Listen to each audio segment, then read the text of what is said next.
As I'm standing here in downtown Rochester, it is quite dreary and cold. Now the kids are on spring break this week, but maybe a month ago would have been a better time. The polar vortex.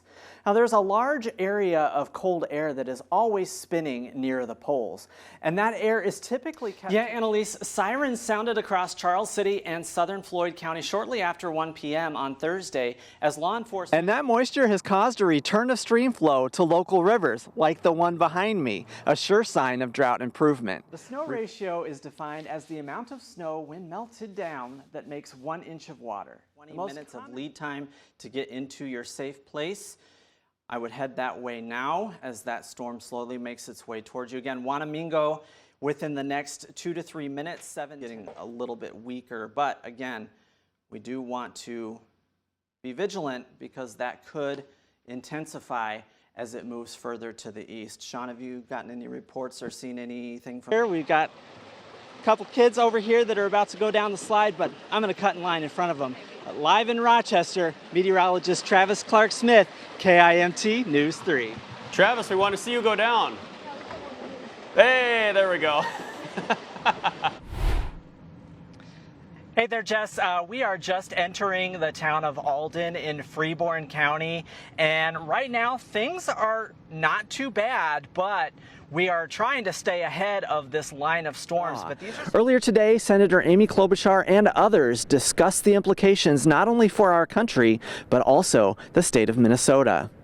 The bald eagle is a symbol that every American knows and loves. In fact, it has been on the Great Seal of the United States nearly since the inception of our country. Welcome back. I have the pleasure of Storm Team 3 meteorologist Travis Clark-Smith joining us now. And we want to talk a little bit about some possible snowfall, or is it even possible at this point? Yeah, I mean, we've been dealing with snowfall through most of the evening. It's pretty light, so we're not going to be accumulating too much, which is good news for those of you that are thinking you might have to bring your snowblower out. We're not going to have to worry about that this time. A broom or a shovel should do you just fine.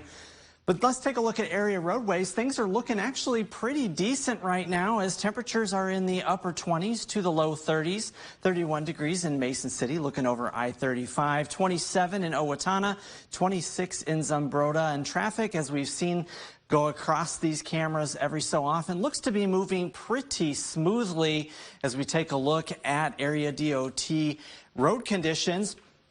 For the most part, things are looking pretty good, but as you go to the north of Rochester, up towards Zumbrota, towards Wabasha, there is some partially covered, snow-covered roadways. So if you are headed to the north or to the east, you'll want to be aware of those road conditions. Watch out for slick spots as you're making your way to your destination tonight into tomorrow morning. Taking a look at satellite and radar, we did see some snow showers pass through and continue to make their way to the east. Again, those higher snow totals are looking to be east of the Mississippi River back into Wisconsin. So again, if you are headed toward the east tonight into tomorrow, you want to be watching out for those higher snow totals, heavier snow, reduced visibility, and slick spots on the area roads. As we take a look at what to expect through the night tonight, we'll continue to watch these snow showers make their way through the area through the overnight hours.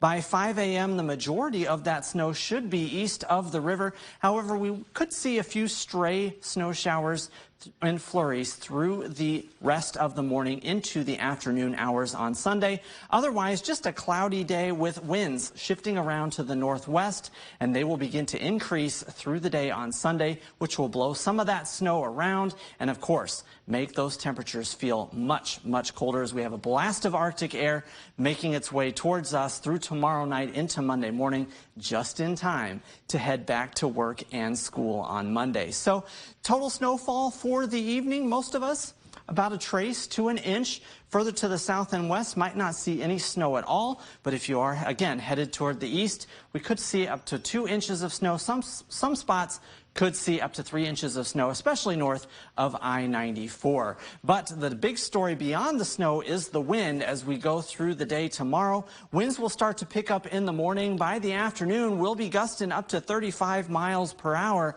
and those winds will continue to gust pretty strongly through the night on Sunday into Monday morning. As we look at what to expect for tonight, 23 degrees for the low in Rochester, 23 in Osage and Mason City. These high temperatures for tomorrow those are going to be pretty early. And then the temperatures are going to start falling through the day. 26 in Rochester, Cresco, and Charles City, 24 in Mason City. And on the 7-day forecast, where your weekend is always in view, there is that blast of Arctic air coming in on Monday, Sonata, as we start our days in the single digits below zero, only getting up to the single digits above zero, but we will bounce back pretty quickly into the upper 20s and 30s by the end of next week before the next blast of Arctic air arrives.